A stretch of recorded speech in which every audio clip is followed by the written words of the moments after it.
સુખદેવજીએ પરીક્ષિત રાજાને એમ કહ્યું કે આવો એક પ્રશ્ન એકવાર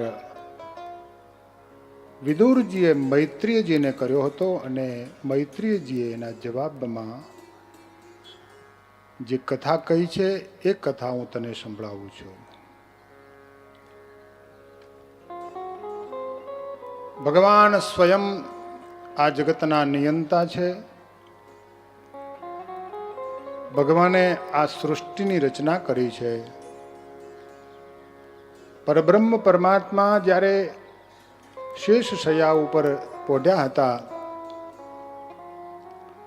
અને ભગવાને જ્યારે સૃષ્ટિનો વિસ્તાર કરવાનો વિચાર કર્યો ત્યારે ભગવાનના નાભીમાંથી એક કમળ થયું છે અને નાભીમાંથી બ્રહ્માજી જન્મ્યા છે.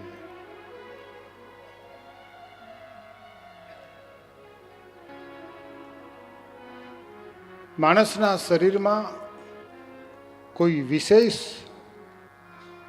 શક્તિવાન કોઈ અંગ હોય તો માણસની નાભી છે. ભગવાનની નાભી એમાંથી આ બ્રહ્માજી પ્રગટ થયા છે. અને ઘણા બધા સંતો અને ભક્તો ભગવાનની નાભીનું ચિંતન કરે છે. જ્યારે માણસ માના પેટમાં હોય છે ત્યારે એનું હૃદય કામ નથી કરતું હોતું, એનું મગજ કામ કરતું હોતું નથી, માત્ર એની નાભી કામ કરતી હોય છે. માના ઉદરની સાથે નાભીનો તંતુ દંડ જોડાયેલો હોય છે. બાળકનું સંપૂર્ણ પોષણ અને બાળકના શરીરનો સંપૂર્ણ વિકાસ એની નાભીથી થાય છે.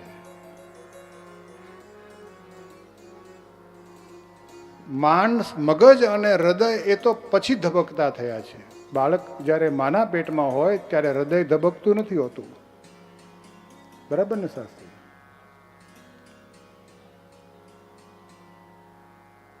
નાભી દંડ એ માણસના શરીરનો અતિ સૂક્ષ્મ અને અતિ મહત્વનો ભાગ છે.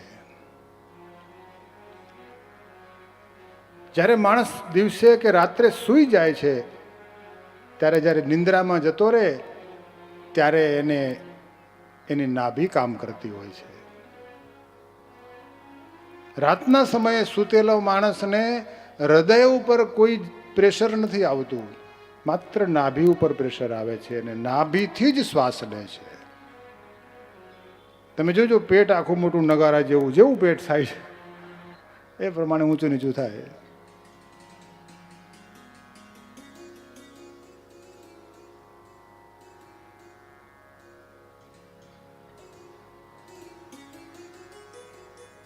તો નાભી જે દંડ છે એ શરીરનો બહુ અગત્યનો ભાગ છે. એટલે નાભીમાંથી બ્રહ્માજી પ્રગટ થયા છે અને બ્રહ્માએ આ જગતની સૃષ્ટિ કરી છે. સર્વપ્રથમ રુદ્રને ઉત્પન્ન કર્યા છે. ત્યારે બ્રહ્માએ રુદ્રને જ્યારે ઉત્પત્તિ કરવાનું કહ્યું ત્યારે રુદ્રએ પોતાના સ્વભાવ પ્રમાણે ઝેરી પ્રાણીઓને ઉત્પન્ન કર્યા છે. ત્યારે બ્રહ્માએ વિચાર કર્યો કે બધા ઝેરી પ્રાણીઓ બહુ થઈ ગયા છે, એટલે રુદ્રને ના પાડી કે ભાઈ તમે ઉત્પત્તિ ના કરશો. એટલે રુદ્ર શાંત થયા છે અને ત્યાર પછી રુદ્ર ભજન કરવા માટે બેઠા છે. ત્યાર પછી બ્રહ્માએ એક સ્ત્રી અને પુરુષ રૂપી એક જોડકું ઉત્પન્ન કર્યું છે. એનું નામ મનુ અને શત્રુપા થયા છે અને એને માનસ પુત્રો ઉત્પન્ન કર્યા છે.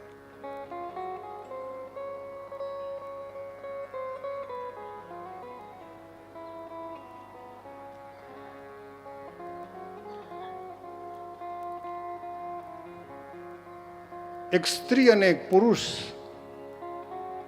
પ્રકૃતિ અને પુરુષના પ્રતીક રૂપે આ બ્રહ્માજીએ ઉત્પન્ન કર્યા છે.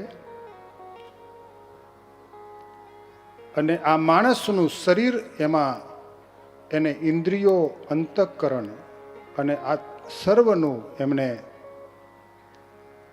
બુદ્ધિયોગ અને જ્ઞાન યોગ આપ્યો છે.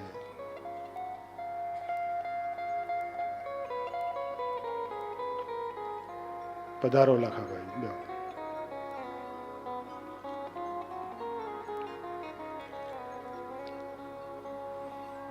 આ શરીરની રચના બ્રહ્માજીએ કરી છે. ત્યારે શરીરની અંદર 5 તત્વો, પૃથ્વી, જળ, તેજ, વાયુ અને આકાશ, આવા 5 તત્વોનું, પંચ તત્વનું આ શરીર બ્રહ્માજી બનાવ્યું છે.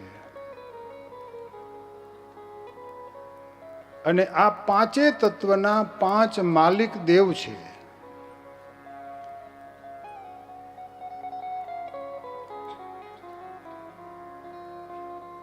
પાંચ માલિક દેવ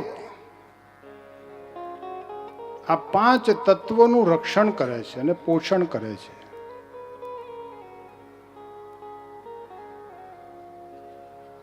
પૃથ્વી, જળ, તેજ, વાયુ અને આકાશ, આ 5 તત્વના માલિક દેવ આ શરીરમાં જે 5 તત્વો રહ્યા છે, 5 તત્વોનું એ પોષણ કરે છે અને રક્ષણ કરે છે.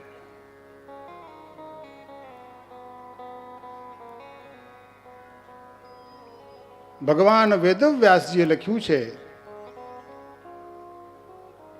કે પૃથ્વી નામનું જે તત્વ છે, એ પૃથ્વી નામના તત્વનો જે ઇન્દ્રિયો છે, 5 કર્મ ઇન્દ્રિય અને 5 જ્ઞાન ઇન્દ્રિય, આ 10 ઇન્દ્રિયોનો નિયંતા, 10 ઇન્દ્રિયોનો માલિક ગજાનંદ ગણપતિ મહારાજ છે.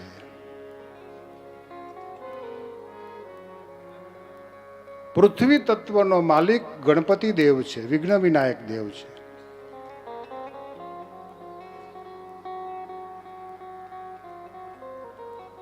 સ્વામિનારાયણ ભગવાને જે શિક્ષાપત્રી લખી એમાં 5 દેવની પૂજા કરવાનું કહ્યું છે. અને આપણી પૂજા પદ્ધતિમાં, પૂજા પરંપરામાં, આપણી વૈદિક પરંપરામાં 33 પ્રકારના, 33 કોટીના જે દેવો છે, એમાં પ્રધાન દેવોમાંથી એ 5 દેવને પસંદ કર્યા છે. એ 5 દેવ પસંદ કરવાનું કારણ એ છે કે જે માણસનું જે શરીર છે, એ શરીરના જે 5 મહાભૂત છે, 5 મેન તત્વો છે, 5 તત્વના નિયામક એ 5 દેવ છે. એટલે 5 દેવની પૂજા કરે એટલે એનું શરીર બરાબર ચાલે છે. એના એ રખેવાળ છે, એના રક્ષક છે, એના પોષક છે, એના નિયંતા છે, એના માલિક છે. પૃથ્વીના માલિક એટલે શરીરના 10 ઇન્દ્રિયોના માલિક ગણપતિ છે. ઇન્દ્રિયો એ ગણ છે અને ગણપતિ ગણાધિપતિ છે. 10 ઇન્દ્રિયો એટલે 10 ગણોના અધિપતિ એ મહારાજ ગણપતિ દાદા છે. જય હો. ગાઈએ ગણપતિ જગવંદન, ગાઈએ ગણપતિ જગવંદન, સુવન શંકર કેસરી શંકર સુવન ભવાની નંદન, શંકર સુવન ભવાની નંદન, ગાઈએ ગણપતિ જગવંદન, ગાઈએ ગણપતિ જગવંદન.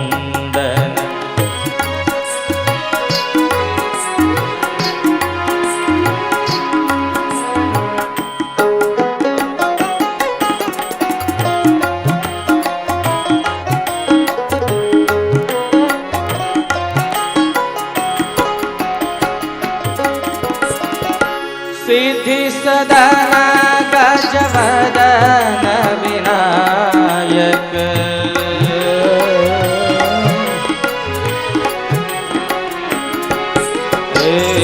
સિદ્ધિ સદન ગજબદન વિનાયક સિદ્ધિ સદન ગજબદન વિનાયક કૃપા સિંધુ સુંદર સબલાયક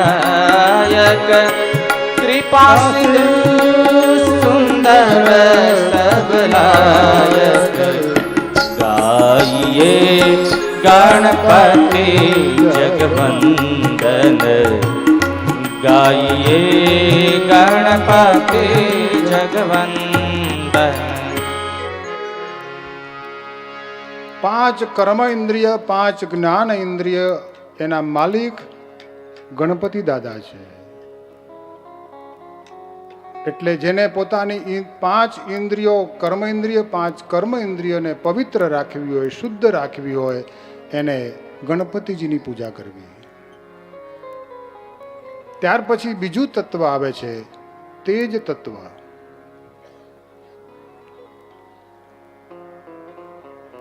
આવો એક સોફો ખુરશી આગળ લાવો.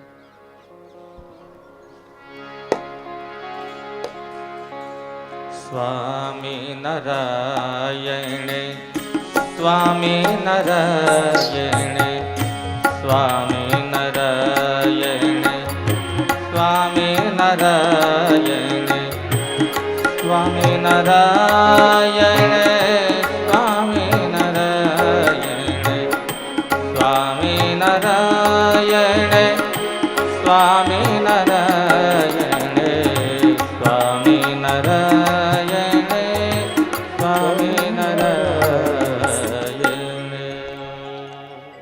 પૃથ્વી તત્વના માલિક ગણપતિ દાદા છે.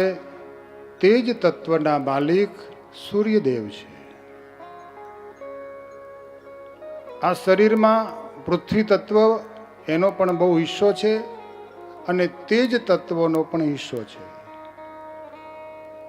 એટલે તેજ તત્વનું પોષણ કરનાર કોઈ દેવ હોય તો સૂર્યદેવ છે. અને સૂર્યદેવ એને દાદા કહેવાય છે એટલા માટે કે દાદા રોજ ઉગે છે અને આ શરીરમાં તેજ તત્વને મેન્ટેન રાખે છે, એનું પોષણ કરે છે. પછી એ સૂર્યદેવની પૂજા કરે કે ન કરે, એને સ્તુતિ કરે કે ગાળો દે, એની સાથે સૂર્યદેવને બહુ મતલબ નથી હોતો. પણ એ પોતે દાદા છે એટલે એને તો બસ બધા માણસોના શરીરમાં તેજ તત્વનું પોષણ કરવું. ત્યાર પછી આવે છે વાયુદેવ. વાયુ, શરીરમાં વાયુ ફરે છે. એ વાયુદેવના અધિષ્ઠાત્રી માં જગદંબા છે, દેવી છે, પાર્વતી છે. એ સીતાજી કહો કે પાર્વતી કહો કે અંબિકા કહો કે જગદંબા કહો કે જનની કહો, વાયુદેવની માલિક અધિષ્ઠાત્રી એ જગદંબા છે.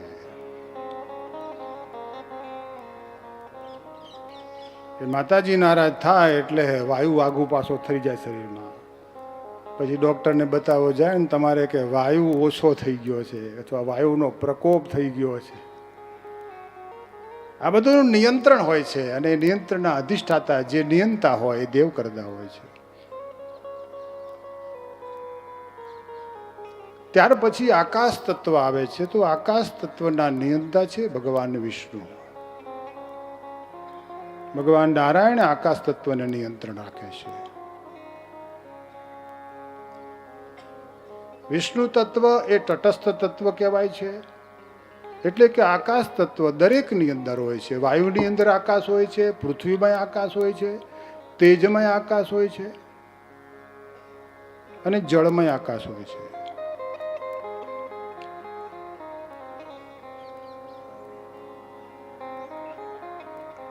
પછી પાંચમું તત્વ છે જળ. પૃથ્વી આવી ગયું, તેજ આવી ગયું, આકાશ આવી ગયું, વાયુ આવી ગયું અને પાંચમું તત્વ છે જળ. જલનો માલિક દેવ, જળનો નિયંતા, જળનો દેનારો માલિક દેવ એ મહાદેવ છે. બોલો નીલકંઠ મહાદેવ. દેવની જય. જળનો સ્વામી મહાદેવ છે, જળનો માલિક મહાદેવ છે.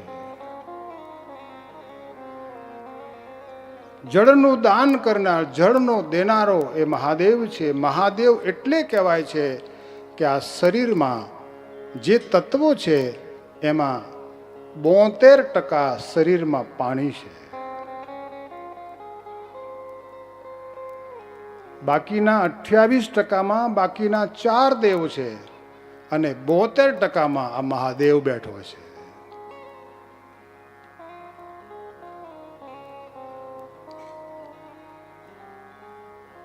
અને એ મહાદેવ એટલે મહાદેવજીએ પોતાની જટામાંથી ગંગાજી ઉત્પન્ન કર્યા. આ બધી કથાઓ એટલા માટે છે કે જટામાંથી જે ગંગાજી કોણ ઉત્પન્ન કરી શકે? કે જળનો દેવ છે. આ દુનિયાને ગંગાજી દેનારો અને આ દુનિયાને જળ દેનારો એ મહાદેવ છે.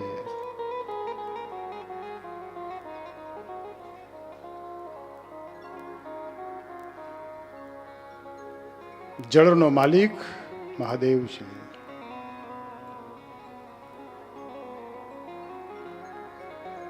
મહાદેવ નારાજ થાય તો પાણી આગું પાછું થઈ જાય. એટલે ચોમાસામાં ચાતુર્માસ આવે અને જ્યારે મહાદેવજી પાણી બધું કરી મૂકે પછી લોકો લોટો લઈ અને મહાદેવજીને પાણી ચડાવવા જાય. લે પ્રભુ, તમે અમને ખૂબ પાણી આપ્યું એટલે અમે તમને જળ ચડાવીએ છીએ.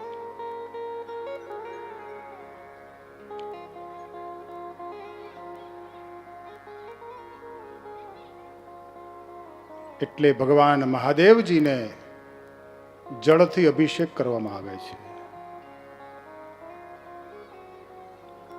અને મહાદેવજીને જ જળ ચડાવીને અભિષેક કરવામાં આવે છે. એનું કોઈ શાસ્ત્રીય કારણ હોય તો એ જળનો માલિક છે એટલે એને જળ ચડાવવામાં આવે છે. જળનો દેનારો છે એટલે એને જળ ચડાવવામાં આવે છે.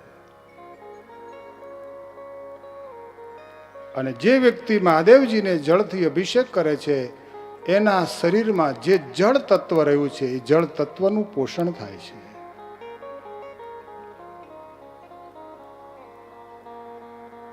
મહાદેવજી રાજી થાય છે એવી કથા નથી,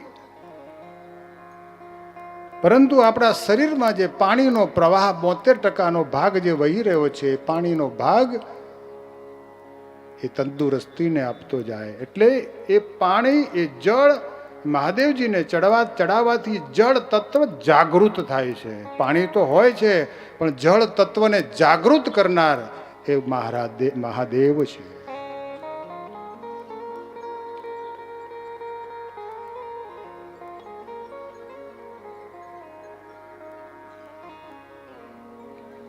અને માત્ર પાણી ચડાવવાથી જ રાજી થઈ જાય એવો કોઈ આ દુનિયામાં દેવ હોય તો મહાદેવ છે.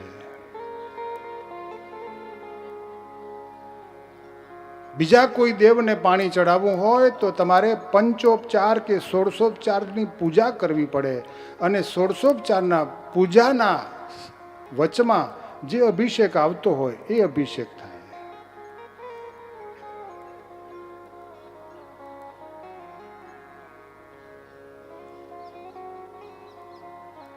આ જળથી રાજી થતો હોય, એક લોટા પાણીમાં રાજી થઈ જતો હોય એ મહાદેવ, એ ભોળોનાથ છે. કારણ કે આ સૃષ્ટિમાં જળ દેનારો એ મહાદેવ છે. એને તમે ઓળખી લો. આ સૃષ્ટિનો સર્જનહાર એને તમે ઓળખી લો. આ સૃષ્ટિનો સર્જનહાર એને તમે ઓળખી લો. વાલો ભક્તો તણો રખવાળ એને તમે ઓળખી લો.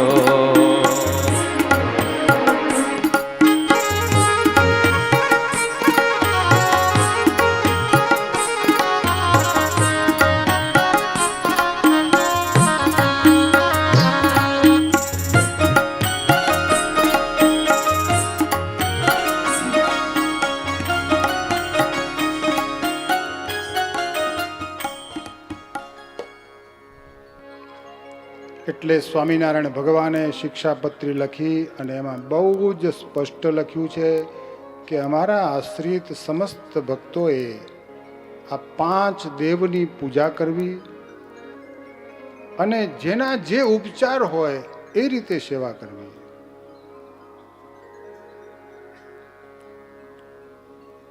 જેનું જે નૈવેદ્ય હોય એ રીતે પૂજા કરવી. ગણપતિજીનું નૈવેદ્ય ગોળના લાડુ છે, ગોળ છે, તો એનાથી પૂજા કરવી. અને માતાજીને દીવો, બસ. માતાજીને પાણી ન રેડવું, પાછું જોજો હોય ને તો ધૂકો મારશે. એને દીવો દઈ દેવો, એને ધૂપ દઈ દેવો, એને સૂર્યને ધૂપ દઈ દેવું, વિષ્ણુને ધૂપ દઈ દેવું. બધાને ધૂપ દીપ ચાલે, પણ મહાદેવજીને માત્ર પાણીનો લોટો જ ચાલે. એમાં બધું આવી ગયું, કારણ કે પાણીનો દેવ છે.